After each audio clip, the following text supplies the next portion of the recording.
Today, we will talk about a true prison break event from Alcatraz Island. This is considered the most famous prison break in American history. Where is Alcatraz Island located? It is a very famous American prison situated on a small island in San Francisco Bay, California. This small island originally had an area of only 0.08 square kilometers. It is surrounded by sheer rock cliffs with no beaches, and the surrounding waters are extremely deep. The nearest shoreline is 2.4 kilometers away, making it an ideal location to build a prison, like placing a rock in the sea and constructing a prison on top of it. Therefore, this island was also called the Rock. Initially, it was a military base, but in 1906, a major 7.8 magnitude earthquake struck San Francisco, causing many buildings to collapse and prisons within the city to catch fire. As a result, inmates had to be evacuated. However, the situation outside was chaotic, and among these inmates were dangerous criminals who could not be simply relocated. So 176 of these inmates were quickly transferred to the island, as it was secure and they could not escape. It was after this event that the island was discovered to be highly suitable for a prison. In 1912, the U.S. federal government constructed a massive prison on the island. From then on, the island's name changed from Rock to Prison Island, and during the Great Depression of the 1930s, a large number of armed and violent organized crime figures emerged across America. As regular prisons were not secure enough to hold these criminals, their organizations could attempt to rescue them. The leaders of these criminal organizations were all sent to this island instead.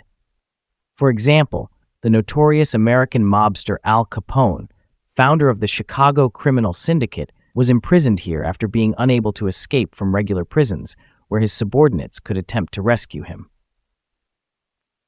From then on, Alcatraz Island no longer housed ordinary inmates, only extremely violent criminals, frequent escapees, and those sentenced to hundreds of years.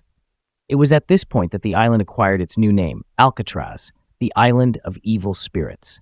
The level of security here was the highest, with 600 cells, all of which were windowless to prevent views of the outside. All railings, fences, and barricades were made of special materials that could not be cut with ordinary tools. There were also gun towers surrounding the prison, where armed guards could monitor all the cells. These were not watchtowers, but gun towers, as the guards were armed. Moreover, there were tear gas bombs installed in the prison's dining hall ceiling that could be remotely activated in case of riots. Despite the extreme security, the environment on the island was remarkably good, as only the most hardened criminals were housed there, reducing in-prison conflicts. Furthermore, the inmates were afforded considerable amenities as long as they behaved well. They could read books from the 15,000-volume library, play musical instruments, draw, and even watch movies once a month. Many ordinary inmates from other prisons requested transfers to Alcatraz due to the possibility of having a private cell, which was highly valued. From the time the prison opened until the 1960s, it was considered inescapable. Not only was it surrounded by strong currents and freezing waters, patrolled by great white sharks, but it also had a wide security perimeter with lookout posts and patrol boats. Nevertheless, over 30 escape attempts were made, with 23 inmates recaptured, 6 shot dead, and 2 drowned.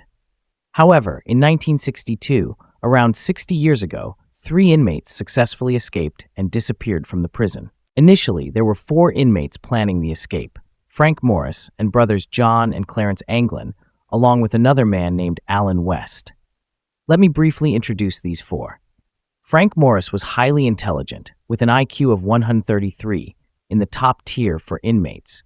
From age 11, he was an orphan and began committing crimes at 13, arrested for offenses like armed robbery and bank robbery. He was frequently imprisoned and had successfully escaped many times before being sent to Alcatraz. The Anglin brothers were young men from a rural area who turned to crime at an early age instead of farming. From age 20, they continuously committed crimes, mainly bank robberies. By ages 27 and 28, one was sentenced to 15 years and the other 20 years. Like Morris, they were sent to Alcatraz due to repeated escape attempts. Allen West began committing crimes at 16 and was arrested over 20 times before age 28, spending most of his life incarcerated and frequently attempting escape before being transferred to Alcatraz. Besides their history of escape attempts, these four men were around the same age and were born during the Great Depression era in America, when crimes like bank robbery were common. The four men were already acquainted from previous incarcerations. Their cell proximity at Alcatraz in December 1961 also enabled them to plan the escape together, led by the intelligent Morris. They spent about 6 months preparing tools from materials like raincoats, soap, toothpaste, a vacuum cleaner motor, and more.